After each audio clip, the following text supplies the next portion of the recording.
আগামীকাল দুইটা শপথ হবে। প্রথম শপথ সংসদ সদস্য হিসেবে, সাংসদ হিসেবে সদস্য নেবেন যারা জিতে এসেছেন, এবং সেই একই ব্যক্তিগণ সংস্কার পরিষদের সদস্য হিসেবেও শপথ নেবেন। একই সাথে পরপর দুইটি শপথ হবে। আজকে অন্তর্বর্তী সরকারের শেষ দিন। আমরা সরকারের আহ্বানে, সরকারের আমন্ত্রণে আমরা যমুনাতে এসেছিলাম। জুলাই জাতীয় সনদ যে সংস্কারের যে ঐক্যমতের দলিল, সেটাতে জাতীয় নাগরিক পার্টির পক্ষ থেকে স্বাক্ষর সম্পন্ন করার জন্য। আপনারা ইতিমধ্যে জানেন যে এই জুলাই জাতীয় সনদ বা এই সংস্কারের দাবি আমাদের একদম জুলাই গণ অভ্যুত্থান থেকেই ছিল।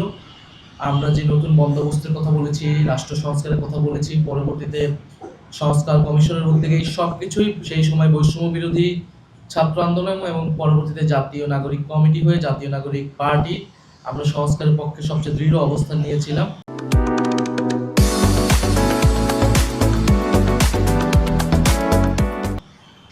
কিন্তু জুলাই জাতীয় সনদ যেদিন স্বাক্ষরিত হয়েছিল, জাতীয় নাগরিক পার্টি এনসিপি সেদিন সে স্বাক্ষর অনুষ্ঠানে আসেনি এবং স্বাক্ষর করে নাই।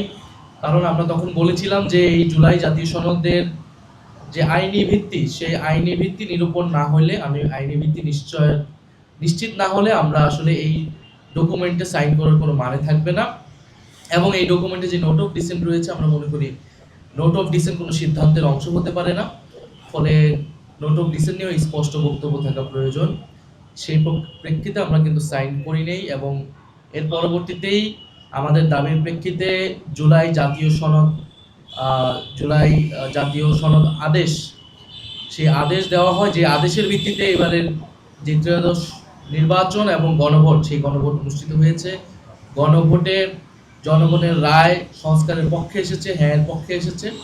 এখন আমাদের আগামীকাল থেকে যে দায়িত্বটা, সেটা হচ্ছে এই রায় অনুযায়ী, গণভোটের হ্যাঁ অনুযায়ী এই রায় হচ্ছে বাস্তবায়ন করা। আমরা জাতীয় নাগরিক পার্টি এনসিপি কিন্তু সংসদ নির্বাচনে অংশগ্রহণ করেছি, সংসদে যাচ্ছি এই জুলাই জাতীয় সনদ এবং এই যে সংস্কারের আকাঙ্ক্ষা, সেটা বাস্তবায়ন করার জন্য। এটাই আমাদের ম্যান্ডেট, জনগণ আমাদেরকে এই ম্যান্ডেট দিয়েছে।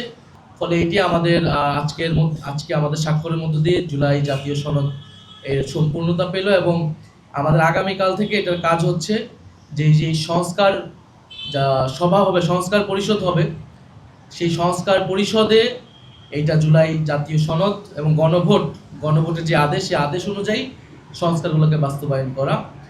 তো আমরা আগামীকাল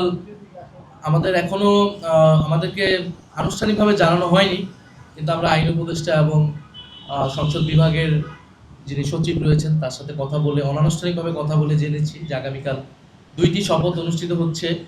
এবং এটাই হওয়ার কথা, যে কারণ এই গণভোটের আদেশে খুব সুস্পষ্টভাবেই লেখা আছে যে যারা নির্বাচিত হবেন, নির্বাচিত প্রতিনিধিরা জাতীয় সংসদের সদস্য হবেন এবং সংস্কার পরিষদের সদস্য হবেন একই সাথে।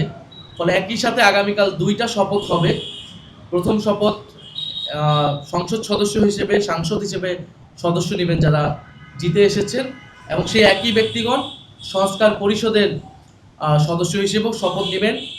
একই সাথে পরপর দুইটি শপথ হবে।